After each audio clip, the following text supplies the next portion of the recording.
First of all, the non-starters. And a very pleasant good evening, everyone, and welcome to Cooper Baseball. I'm Al Pickett. We are live from O'Banion Field in Lubbock. It is District 2-5A baseball. The Cooper Cougars taking on one of the favorites in District 2-5A, the Coronado Mustangs. One of the things about a broadcast, you want to be prepared beforehand, and then basically all that goes out the window because it becomes now a 2 to 3 hour ad lib because you don't know what's going to happen.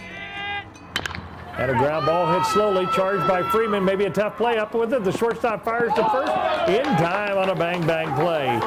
It's a cool evening on the High Plains where an epic face-off between two great baseball teams helps decide who's headed to the state finals. And it's games like this that veteran radio play-by-play announcer Al Pickett lives for. Here's Rudd's pitch. Line drive, right field, coming in is Taylor. For 40-some-odd years, Al's been reporting and recording great moments in sports. And over the course of that many years, he's become some kind of obscure name dropper. Bob Lilly, Gordon Wood, Dean Smith, Justin Snow, and Dominic Rhodes. John Harrison, Charles Cootie, Grant Taft, Chuck Mosier, Colt McCoy. People always ask me, are you not going to run out of names? Each one of these names has incredible meaning for this man of the microphone. The longest field goal. You know where the longest field goal was kicked? Tell me. It was in Abilene, Texas. A guy named Ove Johansson from Abilene Christian, a Swedish foreign exchange student who came over here, had never seen an American football game till a year before he played, and he kicked a 69-yard field goal that day against East Texas State. And is that 69-yarder still the record? Still the longest field goal in the history of football. So what is this collection here? Well, this is our Big Country Athletic Hall of Fame. It is a Hall of Fame we started to recognize great achievement either as coaches or players. It's about a 80, 90-mile area surrounding Abilene.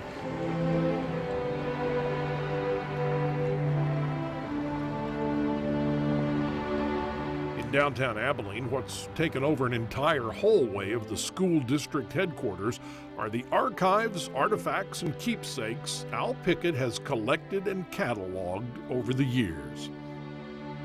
It's just remarkable the athletes and coaches that have come from this area. We have 4 members of the Pro Football Hall of Fame. We have a Masters champion. Charles Cootie from Stanford, lives in Abilene now, won the Masters in 1971. Well, Bob Lilly actually is one of the few people we have that didn't graduate from this area. He went to high school all the way through his junior year at Throckmorton, and his parents, starving in the drought of the 50s, moved to Oregon, Pendleton, Oregon. He graduated from high school, came back to Texas, to TCU, and then he is greatest Dallas Cowboy of all time. The first Cowboy drafted. First Cowboy drafted, the first Cowboy in the Pro Football Hall of Fame. First Cowboy in the Ring of Honor. That's Texas all Stadium. of the above, and he is he still calls Throckmorton home, even though he only went there through his junior year of high school. Ed Sprinkle, he was from the little town of Tuscola, which is now Jim Ned High School. He went to Navy and then ended up playing for the Bears, and George Hallis called him the meanest man in football. And we have the legacy I told you about, and then I guess I love off-the-wall, offbeat kind of stories, you know.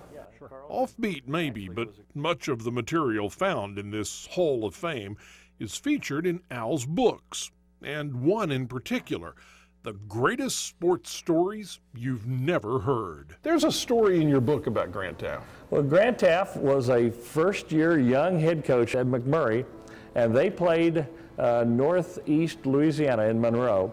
They got on the plane, and for whatever reason, the ailerons of the elevators were locked down, and the plane took off and couldn't get very far off the ground. So they circled back to land. They make a belly landing. They didn't foam the runway like they were supposed to. So it was a ball of fire came down. They got out of there. They survived. They formed a group after that. They called it the Bible, the Brotherhood of Indian Belly Landing Experts. What do you want to happen with this? Is this it? It's done? No, I hope that this is just a legacy that people look back and will we grow it more someday? Yeah, I hope so, but who knows what will eventually happen. So every time you're calling a game and you say the name of a player, does it occur to you that they could end up here? Yeah, you know, some of them you think about it and go, yeah, they absolutely could be. You always wonder where that next star is going to come from. Come on, kid, let's go. Let's go, TJ. There's a line drive down the left field line. That'll be in. It's going to go to the wall. Jenkins rounding first. He's digging for second. The throw will come in, not in time. It's a stand-up double for Tyler Jenkins.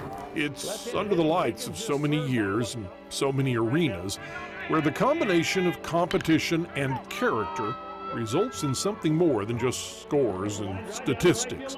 And thanks to Al Pickett, it's the names and the stories that will live on, way past any broadcast or any ball game. Ground ball hit right at the third baseman. Up with it is Thorne. His throw to first is in time, and the Cougar threat has ended, and so has the ball game. So long, everybody. See you tomorrow on Let's Talk Sports at 5:07. For 40 years, I've closed a lot of baseball diamonds and press boxes and gyms. I'm the last one out of there, and you never know who you're going to see is going to be in the Big Country Hall of Fame, and it may be in somebody we saw tonight on the diamond. You never know.